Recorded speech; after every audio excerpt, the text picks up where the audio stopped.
क्या आपने कभी नदी, समुद्र या झील के ऊपर से गुजरते हुए यह सोचा है कि आपके नीचे बहता हुआ पानी और आपके ऊपर चलता हुआ यह भारी भरकम पुल आखिर टिका कैसे रहता है?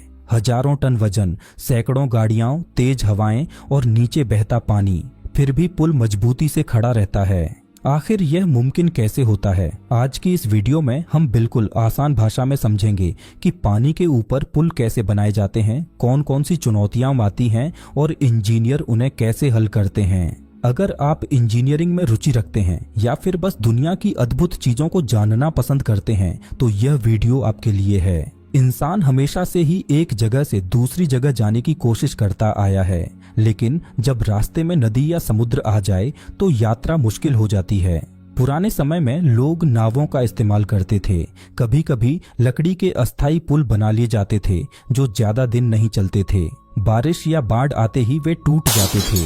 जैसे जैसे शहर बढ़े, व्यापार बढ़ा और लोगों की आवाजाही तेज हुई, वैसे वैसे मजबूत और स्थायी पुलों की जरूरत भी बढ़ती गई। आज पुल सिर्फ रास्ता नहीं होते, बल्कि वे किसी देश की तरक्की की पहचान बन चुके हैं। बड़े बड़े समुद्री पुल, लंबे नदी पुल और विशाल केबल ब्रिज यह दिखाते हैं कि इंसान ने प्रकृति को समझकर उसके साथ काम करना सीख लिया है। लेकिन पानी के ऊपर पुल बनाना जमीन पर पुल बनाने से कहीं ज्यादा मुश्किल होता है। जमीन पर तो मजबूत मिट्टी मिल जाती है, लेकिन पानी के नीचे मिट्टी नरम होती है। कहीं तेज बहाव होता है, कहीं गहराई बहुत ज्यादा होती है। इसके अलावा लहरें, ज्वार भाटा, तूफान और मौसम भी बड़ी चुनौती बनते हैं। सबसे बड़ी समस्या होती है नींव की। किसी भी इमारत की तरह पुल की मजबूती उसकी नींव पर ही निर्भर करती है। अगर नींव कमजोर हो तो पुल ज्यादा दिन नहीं टिक सकता। तो सवाल यह उठता है, जब नीचे पानी ही पानी है तब नींव बनाई कैसे जाती है? पानी के ऊपर पुल बनाना सीमेंट और लोहे का काम शुरू करने से बहुत पहले ही शुरू हो जाता है। असल में पुल की सफलता का सबसे बड़ा राज उसकी प्लानिंग और सर्वे में छिपा होता है। अगर यहाँ जरा सी भी गलती हो जाए तो आगे चलकर पूरा प्रोजेक्ट खतरे में पड़ सकता है। सबसे पहले इंजीनियर यह तय करते हैं कि पुल किस जगह बनाया जाएगा। इसे साइट सिलेक्शन कहते हैं। इसके लिए देखा जाता है कि नदी या समुद्र की चौड़ाई कितनी है, पानी की गहराई क्या है और आसपास की जमीन कितनी मजबूत है। साथ ही यह भी जांचा जाता है कि वहां से रोज कितने लोग या गाड़ियां गुजरेंगी, ताकि पुल की कैपेसिटी उसी हिसाब से डिजाइन की जा सके। इसके बाद आता है वाटर फ्लो एनालिसिस। इंजीनियर यह समझने की कोशिश करते हैं कि पानी कितनी तेजी से बहता है। बारिश के मौसम में पानी का लेवल कितना बढ़ सकता है? क्या वहां बाढ़ आने का खतरा है? नदी का बहाव सीधा है या घूमता हुआ? इन सभी सवालों के जवाब बेहद जरूरी होते हैं, क्योंकि तेज बहाव पुल की नींव पर जबरदस्त दबाव डालता है। अब सबसे अहम स्टेप सॉइल टेस्टिंग, यानी पानी के नीचे की मिट्टी की जांच। पानी के ऊपर से देखने पर सब कुछ एक सा लगता है, लेकिन नीचे की मिट्टी बहुत अलग अलग हो सकती है। कहीं कीचड़, कहीं रेत तो कहीं चट्टान। इंजीनियर स्पेशल मशीन्स और ड्रिलिंग इक्विपमेंट की मदद से पानी के नीचे तक गड्ढे बनाते हैं और मिट्टी के सैंपल बाहर निकालते हैं। इन सैंपल्स को लैब में भेजा जाता है, जहां यह जांचा जाता है कि मिट्टी कितनी मजबूत है, कितना वजन सह सकती है और पानी के संपर्क में आने पर उसका बिहेवियर कैसा रहता है। इसी के आधार पर तय होता है कि किस तरह की फाउंडेशन इस्तेमाल की जाएगी, पाइल फाउंडेशन, काइसन फाउंडेशन या कोई और तरीका। इसके साथ साथ एनवायरमेंटल स्टडी भी की जाती है। देखा जाता है कि पुल बनने से मछलियों, जल जीवों और आसपास के पर्यावरण पर क्या असर पड़ेगा। आज के समय में बिना एनवायरमेंटल क्लियरेंस के कोई भी बड़ा पुल प्रोजेक्ट शुरू नहीं किया जा सकता। जब सारी जानकारी इकट्ठा हो जाती है तब इंजीनियर पुल का डिजाइन और ब्लूप्रिंट तैयार करते हैं। इसमें यह तय होता है कि पुल कितना लंबा होगा, कितने पिलर्स होंगे, उनकी दूरी क्या होगी और कौन सा मटेरियल इस्तेमाल किया जाएगा। यानी जब तक एक ईंट भी नहीं रखी जाती तब तक महीनों की प्लानिंग और रिसर्च हो चुकी होती है। जब प्लानिंग और सॉइल टेस्टिंग पूरी हो जाती है तब सबसे कठिन और सबसे महत्वपूर्ण काम शुरू होता है, पानी के अंदर पुल की नींव बनाना। क्योंकि याद रखिए, अगर नींव मजबूत नहीं होगी तो ऊपर बना हुआ पूरा पुल खतरे में पड़ सकता है। सबसे पहले इंजीनियर यह तय करते हैं कि किस तरह की फाउंडेशन इस जगह के लिए सही रहेगी। यह पूरी तरह पानी की गहराई, मिट्टी की मजबूती और बहाव की रफ्तार पर निर्भर करता है। पानी में नींव बनाने के 3 सबसे आम और भरोसेमंद तरीके होते हैं: कॉफर डैम, पाइल फाउंडेशन और कैसॉन फाउंडेशन। कॉफर डैम एक तरह की अस्थायी दीवार होती है जो पानी के बीच एक घेरा बनाकर खड़ी की जाती है। इस घेरे के अंदर से पानी बाहर निकाल दिया जाता है, जिससे वहां सूखी जमीन जैसी स्थिति बन जाती है। जब अंदर से पानी निकाल दिया जाता है तो मजदूर और मशीनें आराम से काम कर पाती हैं। कॉफर डैम आमतौर पर स्टील शीट्स से बनाया जाता है, जिन्हें पानी के अंदर गहराई तक गाड़ा जाता है।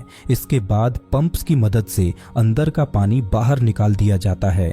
यह तरीका वहां ज्यादा इस्तेमाल होता है जहां पानी बहुत गहरा न हो और बहाव ज्यादा तेज न हो।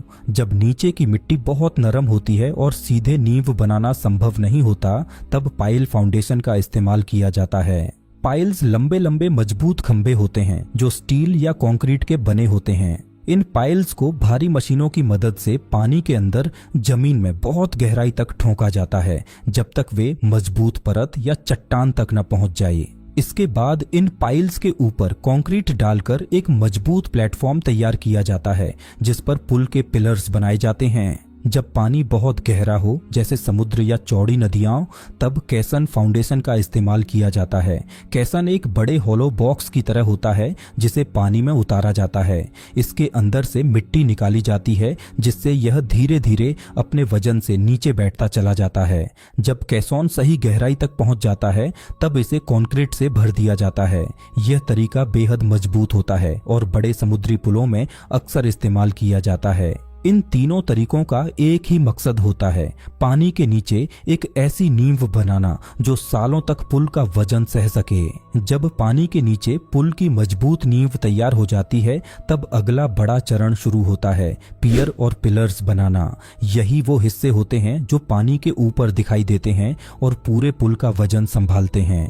पियर दरअसल पुल के नीचे खड़े होने वाले बड़े बड़े खंभे होते हैं जो नींव से लेकर पुल के डेक तक जुड़े रहते हैं। फाउंडेशन बनने के बाद इंजीनियर उसी के ऊपर धीरे धीरे कंक्रीट और स्टील की मदद से पियर्स को ऊपर की ओर बनाते हैं। यह काम अक्सर पानी के अंदर से शुरू होकर पानी की सतह से ऊपर तक किया जाता है। जैसे जैसे पियर ऊंचा होता जाता है, उसके चारों तरफ टेम्परेरी प्लेटफॉर्म्स और स्कैफोल्डिंग लगाई जाती है ताकि मजदूर सुरक्षित तरीके से काम कर सकें। पियर्स को इस तरह डिजाइन किया जाता है कि वे पानी के तेज बहाव को काट सकें। इसी वजह से आपने देखा होगा कि नदी के बीच खड़े पिलर्स अक्सर आगे से नुकीले या गोल आकार के होते हैं। इससे पानी का दबाव कम हो जाता है और इरोजन का खतरा घटता है। जब पियर अपनी पूरी ऊंचाई तक बन जाता है तो उसके ऊपर पियर कैप बनाया जाता है। पियर कैप एक मोटी कंक्रीट स्लैब होती है जो ऊपर बनने वाले पुल के ढांचे का वजन बराबर तरीके से पियर तक पहुंचाती है। यह पूरा सिस्टम वेट डिस्ट्रीब्यूशन के सिद्धांत पर काम करता है। अब बारी आती है पुल के ऊपर वाले हिस्से की, जिसे सुपरस्ट्रक्चर कहा जाता है। इसी हिस्से पर गाड़ियां, ट्रेन या लोग चलते हैं। सुपर स्ट्रक्चर में बीम्स, गर्डर्स और स्लैब्स का इस्तेमाल होता है। कुछ पुल स्टील गर्डर्स से बनाए जाते हैं, जबकि कई पुलों में प्री स्ट्रेस्ड कंक्रीट बीम्स का उपयोग होता है। भारी क्रेन्स की मदद से इन बीम्स को एक पियर से दूसरे पियर तक रखा जाता है। इसके बाद इनके ऊपर कंक्रीट डाला जाता है, जिससे एक मजबूत रोड डेक तैयार हो जाता है। यही डेक पुल का वो हिस्सा होता है जिस पर हम सफर करते हैं। पुल बनाते समय एक्सपेंशन जॉइंट्स लगाए जाते हैं ताकि गर्मी और सर्दी के कारण होने वाले फैलाव और सिकुड़न से पुल को नुकसान न पहुंचे। इसके अलावा रेलिंग्स, बैरियर्स और ड्रेनेज सिस्टम भी इसी चरण में लगाए जाते हैं। जब पूरा ढांचा तैयार हो जाता है तो पुल देखने में जितना सुंदर लगता है, उसके पीछे उतनी ही जटिल इंजीनियरिंग छिपी होती है। जब पुल पूरी तरह बनकर तैयार हो जाता है, तब भी उसे आम लोगों के लिए तुरंत खोल नहीं दिया जाता। सबसे पहले किया जाता है टेस्टिंग और इंस्पेक्शन। इंजीनियर यह सुनिश्चित करना चाहते हैं कि पुल हर हालात में सुरक्षित है।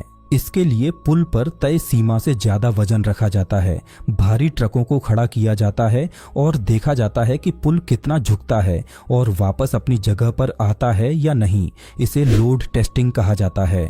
इसके अलावा वाइब्रेशन टेस्ट, विंड टेस्ट और स्ट्रक्चरल चेक्स भी किए जाते हैं ताकि भविष्य में किसी तरह की दुर्घटना न हो। सिर्फ मजबूती ही नहीं बल्कि सुरक्षा भी उतनी ही जरूरी होती है। इसीलिए पुल पर railings, crash barriers, proper lighting और ड्रेनेज सिस्टम की जांच की जाती है।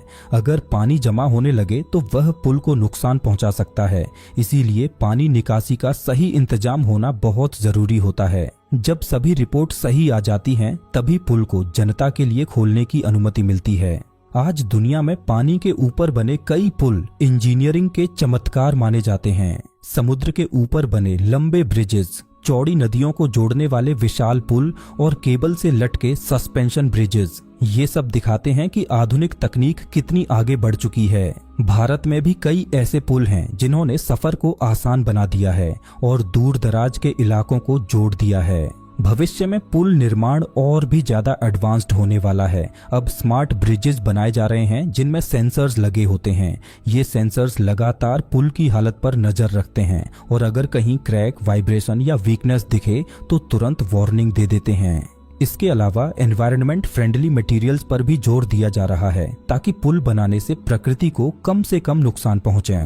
आज जब आप किसी नदी या समुद्र के ऊपर बने पुल से गुजरते हैं तो शायद आपको एहसास भी नहीं होता कि उसके नीचे कितनी गहरी प्लानिंग, मेहनत और तकनीक छिपी हुई है। महीनों नहीं बल्कि कई सालों की मेहनत से एक पुल तैयार होता है। सैकड़ों इंजीनियर, हजारों मजदूर और अनगिनत मशीनें मिलकर इस काम को संभव बनाती हैं। अगर आपको यह वीडियो पसंद आया हो और आज आपने कुछ नया सीखा हो तो वीडियो को लाइक जरूर करें। अगर आप इंजीनियरिंग, टेक्नोलॉजी और दुनिया की दिलचस्प चीजों के बारे में ऐसे ही आसान भाषा में वीडियो देखना चाहते हैं तो चैनल को अभी सब्सक्राइब करें। साथ ही बेल आइकॉन दबाना मत भूलिए ताकि हमारी अगली वीडियो सबसे पहले आप तक पहुंचे।